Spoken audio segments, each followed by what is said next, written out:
Welcome to the Comfy Chairs, a podcast from 123 Limited. Today's episode is a Comfy Chairs Hard Questions, comfyHQ installment. It's a bite-sized offering to help grow our knowledge of leading and learning. During each HQ episode, I answer your questions about specific Comfy Chairs topics, how to tackle day-to-day leadership challenges, or any other subject that fits in the beautifully broad category of leading and learning.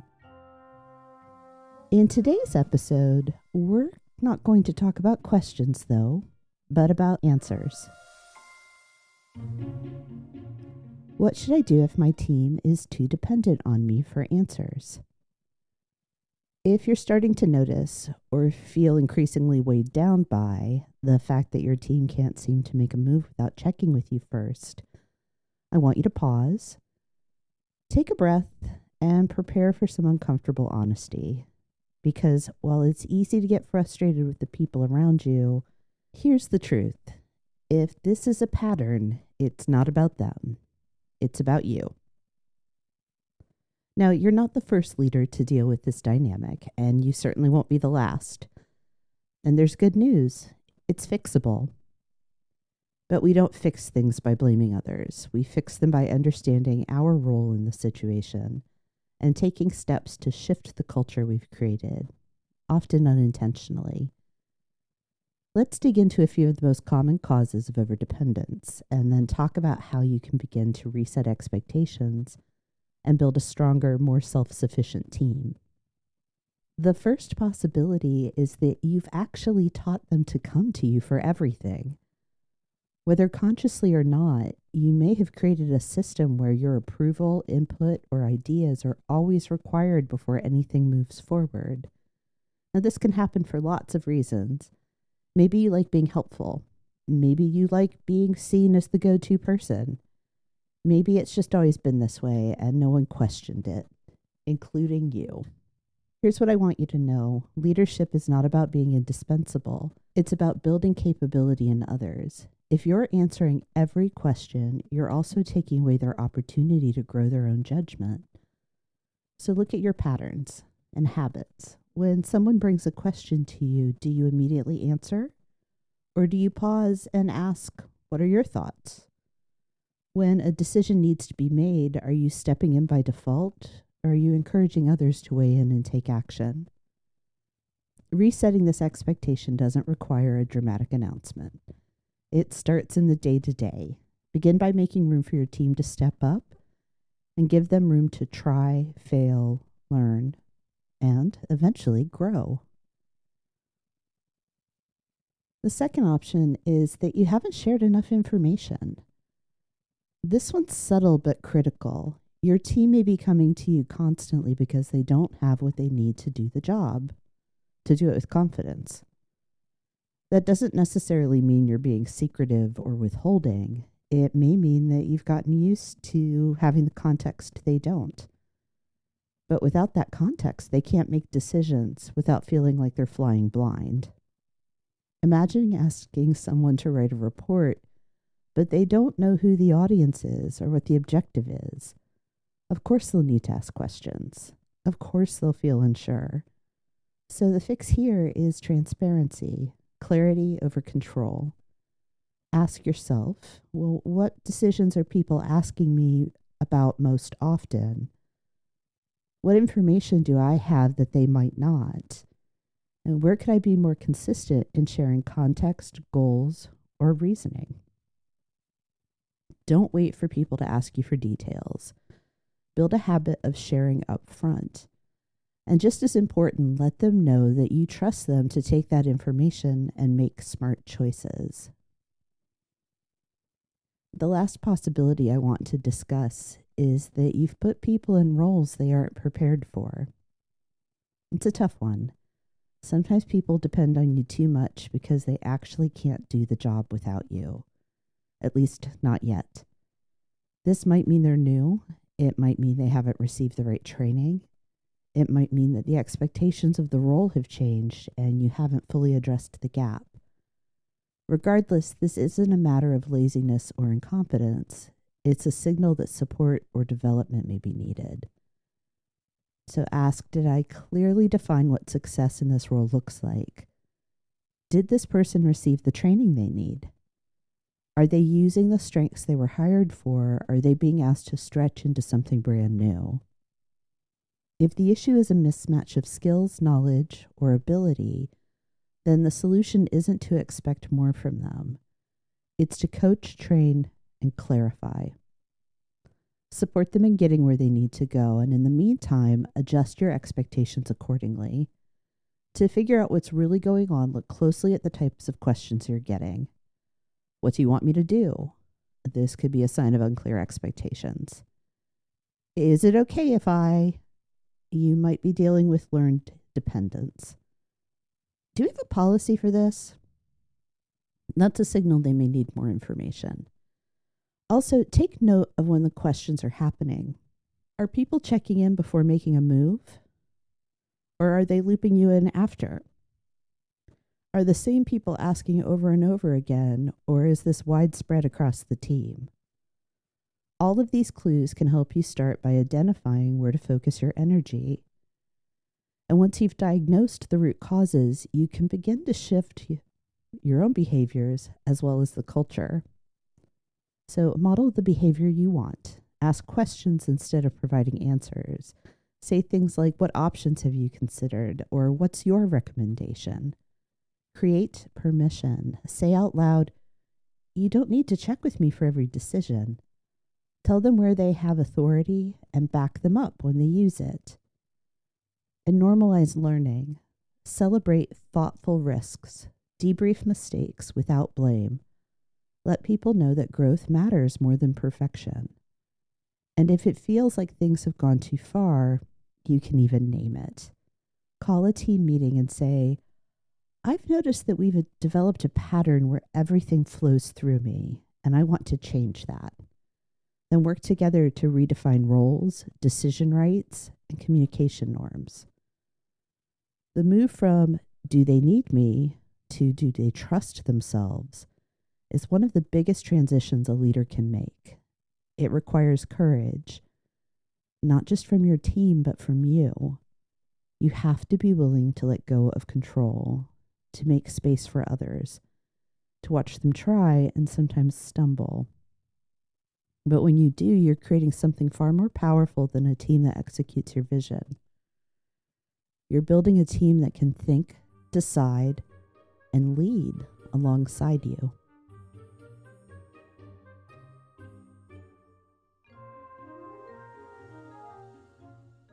How do I lead when I don't have all the answers? I love having these two questions together today because, of course, your team will and should look to you for answers. And the fact is, there will be plenty of times when you come up empty-handed. Because leading contains a paradox. We want to create teams who don't rely on us for every decision. And yet, we also want to show up as steady, informed, and ready.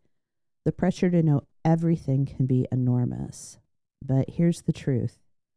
You are allowed to not know.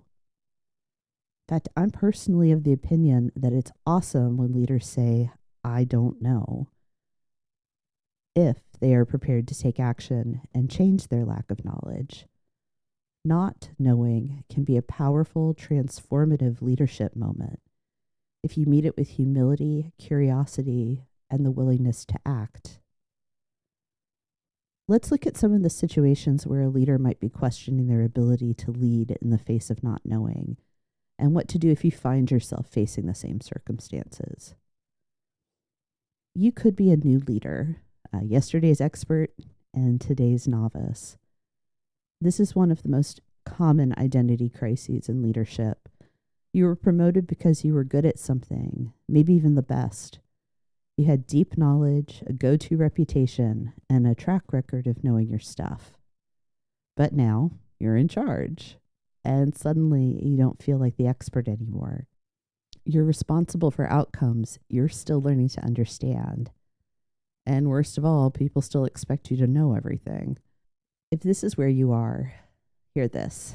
You're not failing, you're transitioning. This shift from subject matter expert to team leader takes time, and it takes grace. You're building a new kind of muscle now, less about technical answers and more about people, systems, context, and decision making. When you're in this phase, remind yourself, I don't know the answer yet, but I'm learning fast. Consider inviting your team into the process. Let them see that growth doesn't stop when you become the leader. In fact, it begins again. Sometimes we find ourselves in the case of not having the answers because we have a new member of the team who is bringing unique experience and perspective, along with novel and challenging questions. This is awesome. It means you've hired well. You've brought in someone who will raise the bar, ask new questions, and make the whole team smarter. Let me be clear, this is not a threat. It is a gift. And yes, it can feel uncomfortable when you feel like you're no longer the sharpest tack in the box. Here's what strong leaders do in this moment. Instead of defending your knowledge or the team, or downplaying this new person's expertise, you can say, that's a great point. I haven't thought of it that way. What else do you see? You're not just making space, you're modeling what it looks like to honor others' expertise. You're showing your team that leadership doesn't mean having the best answer. It means creating the best environment for great answers to emerge. You could be in a situation where something has changed and the answers no longer exist. There's been a change, big or small, and suddenly what used to be true isn't. But your team is still looking to you for direction, and you have none. This is the moment where leadership is less about answers and more about presence. Because even if you can't give your team certainty, you can offer clarity. Here's what we know. Here's what we're watching. Here's what we're doing next. And it's always okay to say, I don't know the answer yet, but I will keep you in the loop. The leadership happening here isn't in having the answer. It's in owning the responsibility to go find it, or to name the fact that no one has it yet. Remember, the pressure you feel to have all the answers often comes just from you. Your employees are usually more than forgiving as long as we're honest, consistent, and communicative. They don't need perfection. They need trust. This topic, it's about more than tactics. It's about mindset. So I want to offer you a few to try on. Truths that I come back to often. Humility creates credibility. Saying, I don't know, does not make you weaker in the eyes of your team. It makes you human. What matters is what you do next. Relationships matter more than the right answers.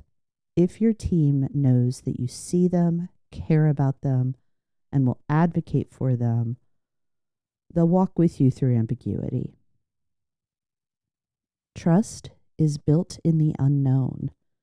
These moments, the ones where we can't predict, promise, or perform the way we want, they are where real leadership shows up. Above all, offer psychological safety. Let your team know that not knowing is allowed, that questions are welcome, curiosity is valued, and that you're all in this together. You're not being paid to have every answer. You're being trusted to lead through uncertainty, to hold space for learning, and to take wise, thoughtful action. You're being trusted to admit when you don't know and to demonstrate what it looks like to go find out. This is the kind of leadership our workplaces need: grounded, curious, and courageous. Not flawless, not all-knowing, just real.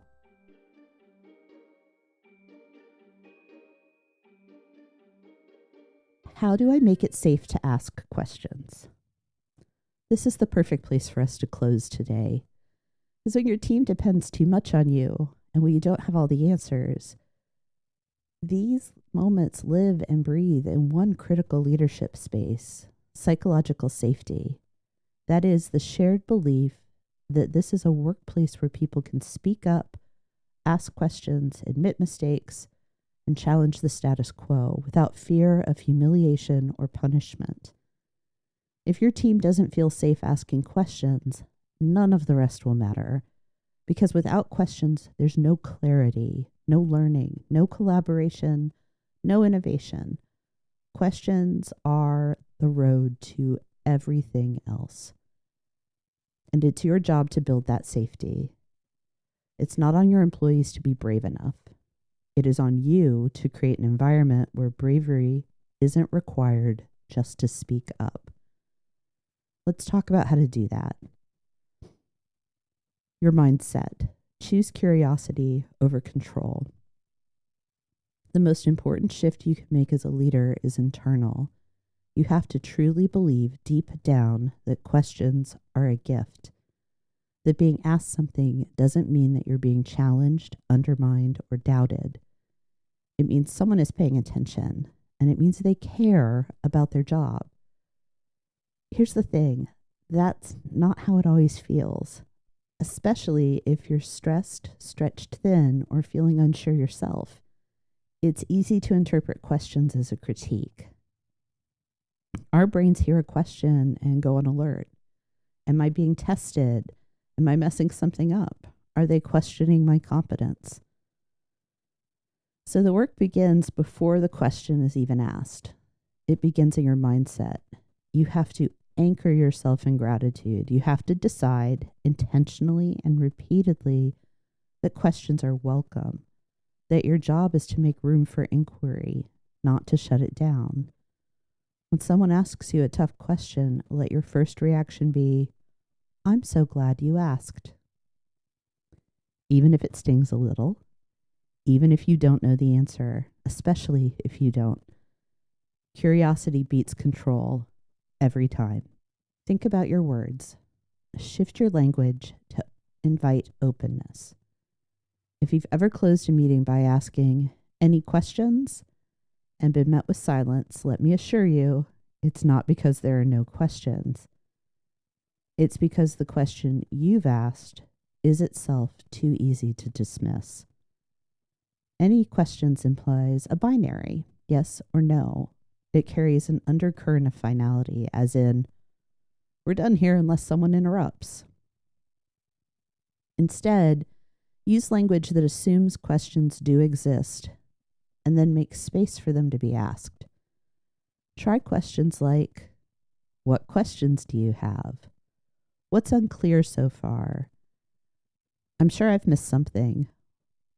What would you like me to go over again? I like this one. What's a concern you're holding that we haven't talked about yet? These are small shifts, but they matter. They signal that not only are questions allowed, they're expected. They normalize the idea that asking for clarity is part of the process, not a disruption of it. And one final note here, when you really want people to open up, wait. Ask your question and then sit in quiet. Don't rush to fill the empty space. Give people time to gather their thoughts and the courage to speak. And last is to look at your actions. Respond like it's the first time, every time. How you respond in the first moments following an employee's question sets the template for what questions employees are willing to ask in the future. Every time somebody asks a question, they're watching to see how it lands. They're watching you. So is everyone else in the room. And whether you mean to or not, you're teaching them what's safe and what's not. So what should you pay attention to? Your tone. Are you defensive, impatient, sarcastic? Even subtle irritation will shut things down. Pay attention to your facial expressions. Eye rolls, raised eyebrows, a tight smile. Your face might betray what your words don't. Just like body language. Crossing your arms, checking your watch, turning away. All of these can signal, I'm done with this. Follow up. Do you actually answer the question, or do you brush it off, move on, or make a joke? Dismissing a question, even lightly, tells people not to bother next time. Instead, respond like you've been waiting all day for someone to ask that question. Let your words and posture say, "Thank you. Appreciate you raising that. Let's talk through it." If you don't know the answer, be honest and then follow through. The way you treat today's question shapes the quality of tomorrow's conversation. You want to go further? Don't just react well to questions, actively encourage them. Build them into your routines.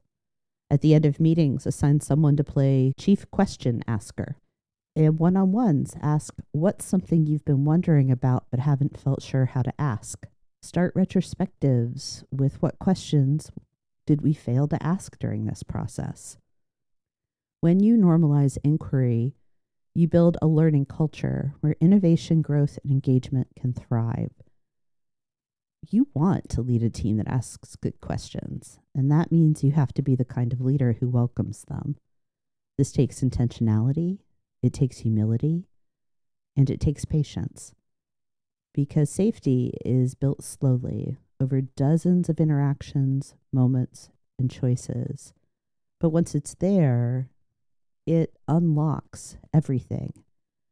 It means people speak up when they're confused or when something feels off or when they have a better idea. It means you stop getting blindsided and your team gets better, sharper, and more confident. Here's your challenge this week. Notice how you respond. Notice what questions get asked and which don't. Notice what your words, your body, and your presence might be saying. And then choose curiosity, openness. To lead like questions are the greatest compliment you could receive. If this conversation gave you a clearer view of the kind of leader you want to be, I'd love to invite you to subscribe to my newsletter. You'll find a link in the show notes. Every other Tuesday, I share reflections, practical tools, and ideas for leaders who want to build trust, support growth, and shape stronger workplace cultures. Thanks for listening, and thanks for sharing your questions.